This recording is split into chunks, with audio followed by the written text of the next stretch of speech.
stems from just most recently a conversation we were having about signs and prayer and God and the messages I'm getting and about Nashville. And I feel that you can answer this. And it's not a question I've ever asked anyone before. Not on air, not in this industry. When we were to or would hear somebody say they believe in God, they feel and believe, the direction is there, they thank God. One of the things that stands out in my mind, Austin, is growing up and I'm like, okay, you got to be careful about false prophets or intention. Right. With you, I don't feel that. We are here because I know where your heart's at and I feel it, and we've got a synergy here. And there are times when things just flow and work, they connect effortlessly, and you just know that there's something very, very special about that.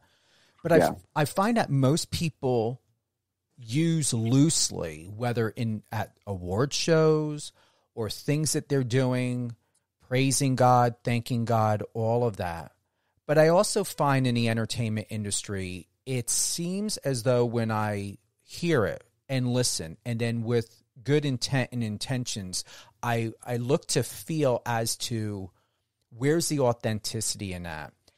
How do you recognize when people use certain verbiages or reference God? How do you recognize knowing that they are a true believer? And I'm not talking religiously. I mean a true believer, that person believes that there is something so much more powerful, something that is unseen, but yet so physical in making its presence known, of what we call God. How do you recognize when someone speaks truth and through faith in that, and when someone is just recklessly and carelessly using it in a way to either manipulate, coerce, or try to convince a mutual connection?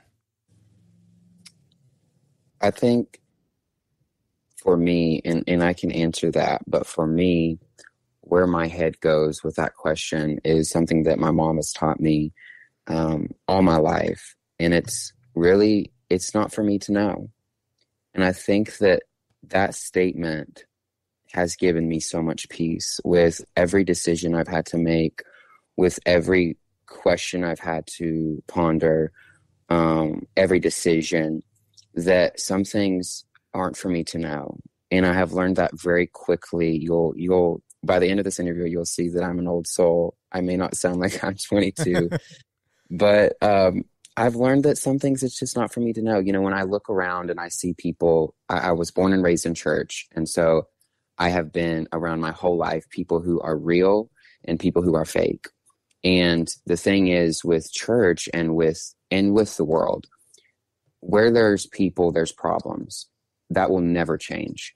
And I think you have to begin to see that people carry with them so much more than who they are. They carry memories, they carry baggage, they carry so much with them. We carry who we are. I believe that it's so bundled up in so many things. And so for me, the answer to that would be to make sure that I know that I'm genuine, to make sure that I know that I am walking the walk, to make sure that that Steven is walking in authenticity, and that when he speaks, that there's weight. That's something that I have desired in my life, is I want my words to have weight. I want my words to carry wisdom. And my grandfather is someone who embodies that. And he's someone who is slow to speak, but when he speaks, his words carry weight.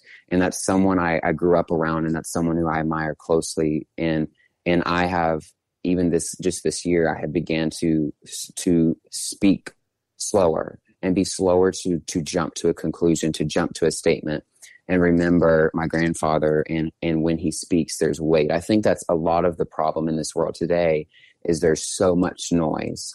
There's so much, we live in a world that does not lack wisdom. They don't lack knowledge. There is more knowledge in this world than we've ever had, but yet it's more chaotic than it's ever been. And I believe it's because there's words that don't carry weight. There's so much noise. And one thing I believe that that I hear God when I'm praying is don't add to the noise.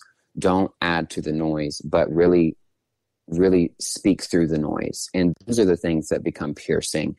And so when I think about authenticity and I think about God and whatever you believe, if you believe that it's a higher power or the universe, whatever you believe, you have to know that you're here for a reason. And because of that, walk in authenticity. When you speak, it needs to have weight. And so I think for that question, I think you really have to look inwardly. You know, we were talking before that we believe that God is within us. And so if you really believe that hope and purpose and this higher being that I believe is God is within me, I have to be looking inwardly. I cannot be looking at what else is going around me all the time, because then I'm losing that thing that's so special that's from within. And so I've learned really to sit. I meditate in the morning. I pray in the morning. I go to sleep praying. I pray throughout my day. It's a meditation. It's a practice. It's a daily decision to look inwardly, because I believe that it's really something that's within us. It's not found outside of us. And so that's kind of my thoughts on that. I appreciate you for that answer.